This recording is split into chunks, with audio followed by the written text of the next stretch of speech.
What's up, guys? So back with a video. Kind of wanted to discuss the whole build.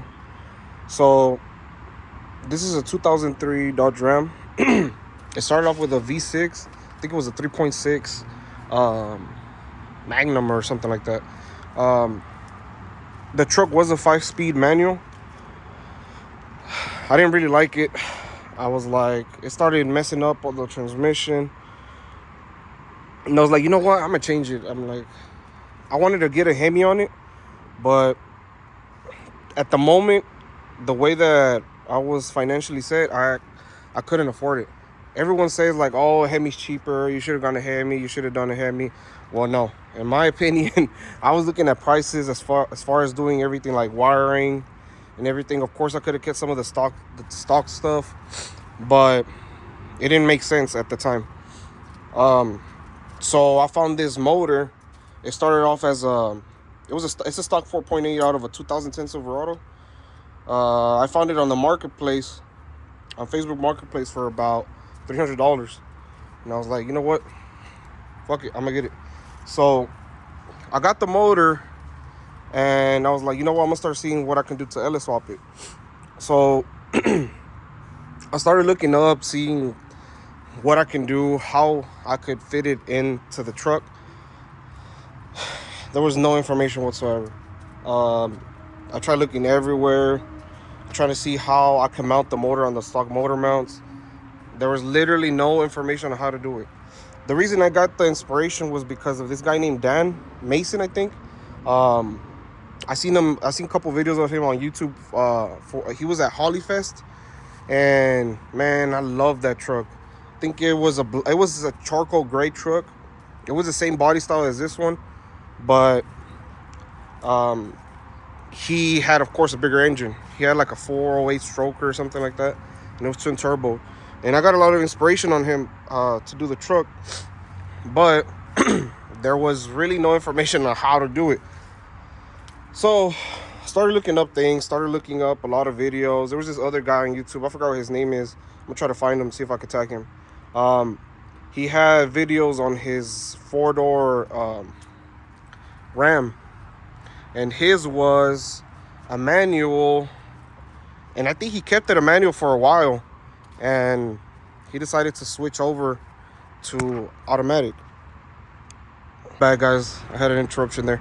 But yeah, so he decided to switch it up to automatic, and I was kind of reading on the comments to see what he had done differently, or matter of fact, how he did it.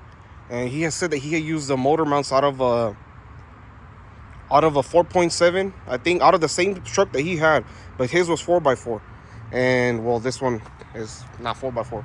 So the way that those trucks were set up is that they had some motor mounts.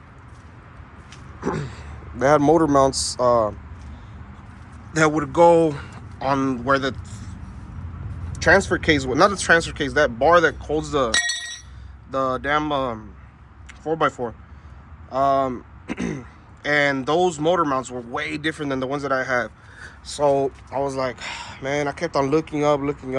I couldn't find anything really that would help me. So I did buy something like this. It's like the universal style motor mounts. Let me see if I got a picture of them. But yeah, I try to use those, and well, it didn't work out, as you can see. If it goes to Texas speed intake, I'm gonna be installing that as well. So those didn't work out, and I was like, man, the only reason it wasn't gonna work out, I could have done them, but as you can see right here, if I would have welded him somewhere right here, which was like right here, I would have had to either relocate this steering shaft, or completely change everything, you know, like the way that the motor sits. And then the thing about these Dodges is that the motor doesn't sit in the center. Let me see if you can kind of see that. You can see the center's like right here, and the motor's a little left centered instead of right in the center. So I was like, man, I don't think it's gonna be a good idea to do that, because I could have done it, but the thing is, I didn't want to relocate anything. I kind of just wanted to keep it the way it was, and try to keep it most cost efficient as I could. Because at the moment, like I said, I didn't have the funds to be able to do it, but I was bored. So what I went ahead and did is that I was looking at pictures and kind of coming up with ideas of what I can do. So I found out that the Hemi motor mounts out of the same year body style, no, actually the 2004, they have like a little extension. If you can see this motor mount right here, it's about yay big, whatever, and it centers the motor with where a Hemi would have been, and this one is a little bit shorter, so that's why it looks like one of the motor mounts, as you can see right here, looks a little bit longer than the other one.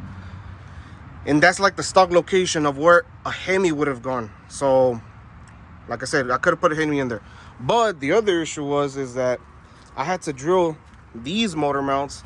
I don't see, you're not gonna be able to see it, but I had to drill those motor mounts in order to be to fit where the 4 bolts go into the motor, like the ones that are already threaded for the motor mounts.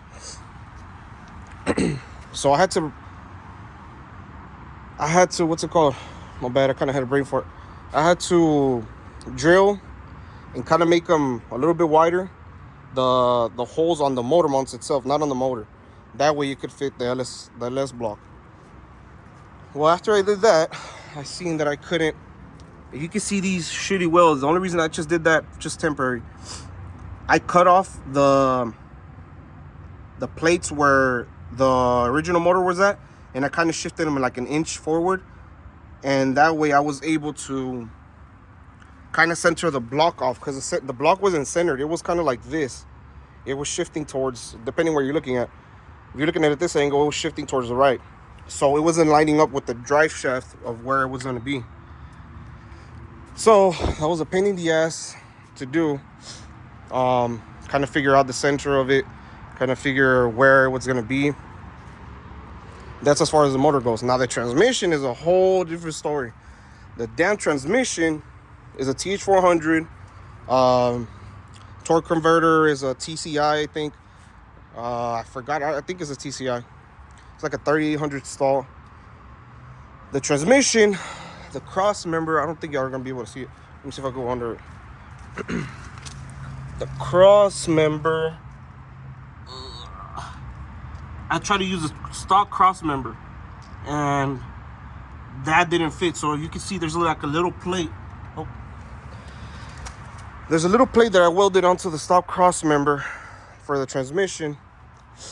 That way I was able to mount that transmission. Then this transmission sits actually a little bit forward because it's smaller. Actually, I think you can see it in there. So like I was saying, my bad, it keeps on cutting off. You see this little bar right here? I had to make it so where I was able to mount the transmission on there, and then actually finding something to fit the mounting place on the transmission. I had to go to O'Reilly's and find they sell these little blocks, and it was thanks to a buddy that told me about that. It's like these little mounting blocks. It's like a piece of rubber and 2 plates on top. It's for a TH400 for the older school cars, maybe like 80s, 70s, where this stock transmission came at. And he was the one who was actually able to help me with that. And then, hold on, give me a second. And then after I did that, I was able to mount the transmission on there. And now I'm gonna have to be getting I don't know if you can see it back there. I'm gonna have to be getting a longer drive shaft now, because it's not gonna, the stock drive shaft isn't gonna work. So yeah, pretty much it's not gonna fit the housing. So now,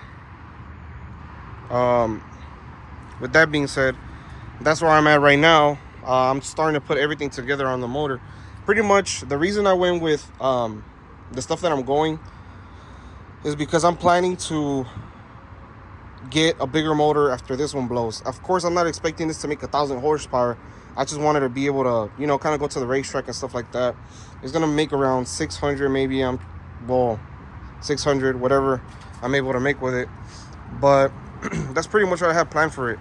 I didn't really have planned doing anything crazy with it until I got the funds to get a bigger motor. Of course, my dream is to get a 427, but until then, I'm gonna deal with this.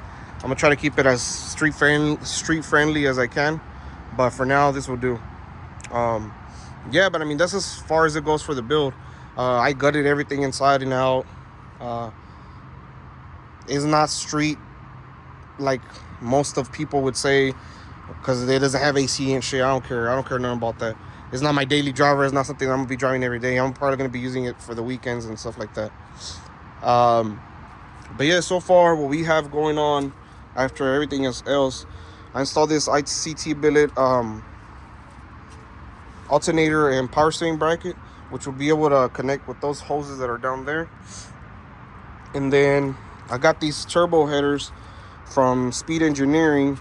They're for a 5th gen Camaro, and as you can see, I had to beat them senseless so that they could fit in this little area. But I mean, it'll work. If y'all look at Richard Holner's videos, I don't know if y'all seen them, he kind of explains that it doesn't really make a difference as far as that goes. It's still gonna be able to breathe. I'm not gonna lose horsepower. Now I'll just up the boost. But yeah, I mean, that's as far as the build goes. Like I said, it's a stock deal. All I did was a cam. It's a stage 3 actually, Summit Racing cam, a boost cam. And then it's Texas Speed lifters, not lifters, what's it called, the springs, 660 springs, I think. And then it's also had the seals and stuff like that. It's a cam package deal. Of course, y'all seen the Texas Speed intake that I showed in the beginning. These brackets that are on the motor itself right now, like I said earlier, I'm going to be buying a different motor, so that's why I decided to buy the Texas Speed intake. But I bought a rectangle port intake, and I was like, you know what, I'm gonna just go ahead and get the brackets. That way, in order, whenever I get the other motor, I could just drop that motor in to the existing, drop the intake to the motor, since those heads are probably most likely going to be rectangle port. So yeah, I mean, that's why I'm building it that way it is. That's why y'all see those brackets on there. Right now what I'm doing is that I'm installing this Amazon steam port vent thing, whatever. That's what I'm doing right now. I'm kind of doing these, putting all these fittings in, and kind of looking at to see how to do it. But yeah, I mean, as far as that goes, I'll keep on repeating the same words over and over again. That's all that I have for the truck. Of course, I have like lights and stuff like that. I cut the section of the frame. For those of you who have the same truck style, y'all would know that it has it extends all the way over here. I cut all of that. All of this is gonna be bars. It's gonna have a bar right here, a bar right there, and then it's gonna have a bar right here where I'm gonna be installing all like the radiator. I bought an aerial water intercooler with the ice tank and all of that, but I'm gonna be making videos of the whole process. I just kind of wanted to explain what the truck was or what I was doing with it. The back, you can see the bed is all gutted and stuff. Then the bumper, then the actual interior that I'm gonna be putting back in. I have to clean this all up. I want to kind of clean it, powder coat it, and then paint it. There's a bunch of stuff that I still have to do on this truck, so I'm gonna kind of be doing a series of it, and then kind of doing videos on other trucks, you know. Me and my father-in-law kind of do projects here and there. Show you a sneak peek of the other truck he has. Nice OBS. I'll be doing a video on that one as well. So yeah, I mean, just stay tuned. It's gonna be a nice build, and then that way I could drive it to the track and go from here to there. But yeah, it's coming along. So yeah, stay tuned for the next video. I'll be doing more videos on it, and we'll go from there.